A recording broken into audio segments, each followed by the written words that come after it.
অনেক ভাই আপনি অনেক রাগ হয়েছেন, একটু আদর করে দেন। না না, সে তো রাজাকারের বাচ্চা।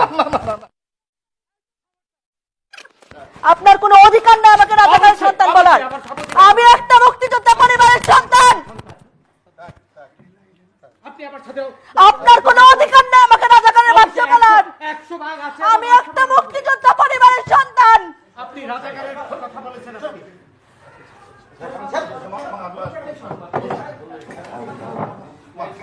আপনি